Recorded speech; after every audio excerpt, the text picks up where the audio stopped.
तो चलिए, बहुत बहुत स्वागत है। और लगातार सक्सेस कारवां का डिस्कशन चल ही रहा है और मेरी कोशिश यही है कि इन इंटरव्यूज़ के माध्यम से आप में भी एक प्रेरणा स्रोत हम ला सकें कि अगर ये कर सकते हैं तो आप भी कर सकते हैं। और मैं हमेशा कहता हूँ कि इंटरव्यू कहीं से उद्देश्य किसी को सिलेक्शन दिखाने का नहीं होता, बस ये होता है कि इन बच्चों का जो एक्सपीरियंस है, जो इनके अनुभव हैं, जो इनके हार्ड वर्क हैं, वो मैं आपके सामने लेके आऊँ, जिससे आपको भी एक प्रेरणा मिले और आप कह सकें गर्व से कि आप कर सकते हैं तो हम भी कर सकते हैं। इसी कड़ी में आज हमारे साथ जुड़ रही हैं नंदिनी। तो नंदिनी, बहुत बहुत स्वागत है बच्चा आपका। And basically it's a very short interview. हम कुछ बेसिक बातें ही करेंगे। सबसे पहले ये बताइए, आप कहाँ से हैं? सर मैं पटना बिहार से हूँ। पटना में कोई पर्टिकुलर जिला बेसिकली? एकदम बेसिकली पटना। अच्छा, पटना से ही हैं आप। पटना में फिर कहाँ से?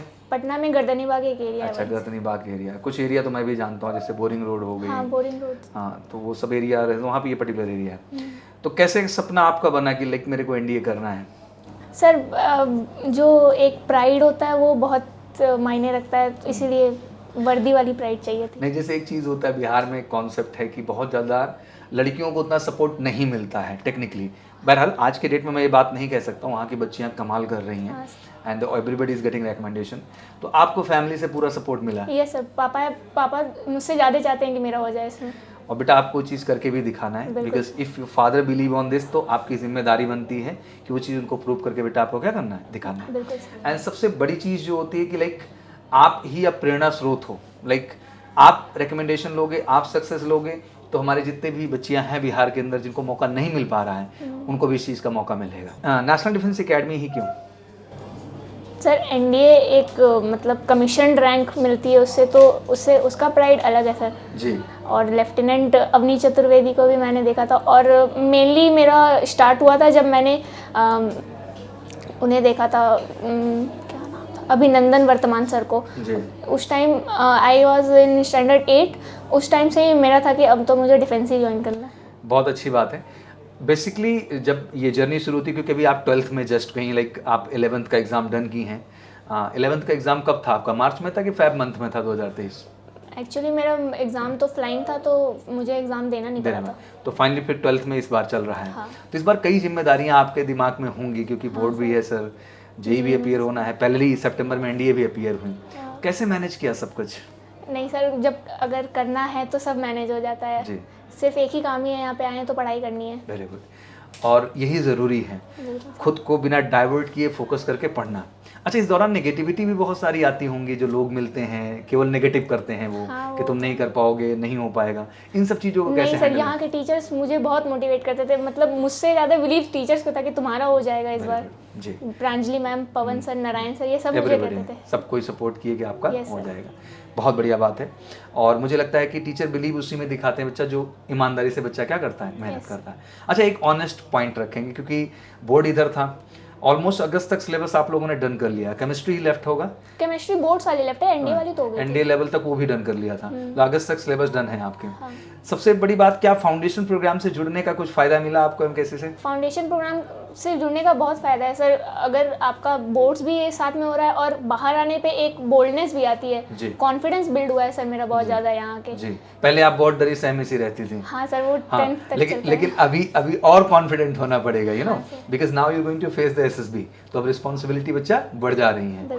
और उन बच्चियों का भी इंटरव्यू, जैसे अभी आकृति का भी मैं इंटरव्यू लूंगा ही, जो अभी 10+2 नेवी बीटेक में बच्ची रिकमेंड हुई है। तो इन सबका देखिए, इनका कॉन्फिडेंस लेवल, या जो बच्चियों का मैं इंटरव्यू लिया हूँ, आप स्पेशली गर्ल्स तलाशेंगे वीडियोस, तो बच्चियों के इंटरव्यूज़ हैं लाइन से वहाँ पे, तो उसको देखेंगे तो आपको बहुत अच्छा लगेगा, उनको लगेगा कि कितने कॉन्फिडेंट हैं यहाँ। अच्छा, रिटर्न एक स्टेप है जो आपने डन कर लिया, and I think it's a proud moment for everyone. Appearing में क्लियर करना है, मतलब ये शो करता है कि आप कितना कॉन्फिडेंट हैं। ज़्यादातर बच्चे 10+2 क्लियर करके आते हैं, जहाँ वो अपना सितंबर अपीयरिंग चांस गंवा देते हैं, अप्रैल वाला भी गंवा देते हैं, और इतना लेट में आते हैं कि नेक्स्ट सितंबर भी गंवा ही देते हैं ओवरऑल। तो 3 चांस में से कह लीजिए पहले चांस में जो है नंदिनी ने शुरुआत कर दी, और नंदिनी ने और बच्चों ने भी शुरुआत की है बहुत बढ़िया तरीके से। तो सबसे पहली बात, रिटर्न क्वालिफाई करके कॉन्फिडेंस अंदर बिल्ड है। बिल्कुल सर। एसएसबी को लेके कैसा सोच रहा है बच्चा? एसएसबी के लिए तैयारी करनी है सर, एमकेसी से करेंगे जी। और टाइम है आपके पास है ना? हाँ, दोनों अब कैसे बैलेंस करेंगी, मतलब बोर्ड भी रहेगा साथ ही साथ और ये भी रहेगा? एसएसबी की क्लासेस तो यहाँ सर सुबह में चलती है, रात में फिर हम अपना बोर्ड्स कर लेंगे। Very good. दोनों को बैलेंस बना के चलना, ये सबके लिए भी मैसेज है, क्योंकि अभी आपको 9 to 5 एसएसबी में फोकस देके चलना होगा। अच्छा, एसएसबी की क्लासेस से आप कैंपस में रूबरू ऑलरेडी हुई हैं, स्पिनिंग, साइकोलॉजी, जीटीओ, क्या लगता है एसएसबी को देख करके आपको कि what is the real expectation in the SSB? Actually it's just a personality test है, and you have to build that personality. तो वो सर लोग करवा देते हैं बहुत अच्छे से यहाँ। नहीं, अब थोड़ा सा आपको भी मैच्योर होना पड़ेगा। Now written you crack with the academic excellency बच्चा, but now SSB that girds that OLQs that personality traits what we are expecting in the SSB in a candidate, you need to work on that. अब वो काम करना होगा। अब आप leader हो, हाँ सर। अब आपको लीड करना होगा और आपको परफॉर्म करना होगा उस चीज़ के लिए। ओके, रिटर्न को लेके जैसे बहुत हुआ बनाते हैं बच्चे दिमाग में कि उसके लिए इंटर के बाद बड़ी पढ़ाई कर डाल रहे हैं। आप लोग तो अभी 10+2 भी कंप्लीट नहीं की हो, अपीयरिंग में ही क्वालिफाई की हो। क्या मैसेज देना चाहते हो बच्चों को? क्या है एनडीए के एग्जाम और किस तरह से उसको क्रैक किया जा सकता है? इवन सारी गर्ल्स एस्पिरेंट के लिए देश में जितनी भी एनडीए की तैयारी कर रहे हैं बच्चियाँ।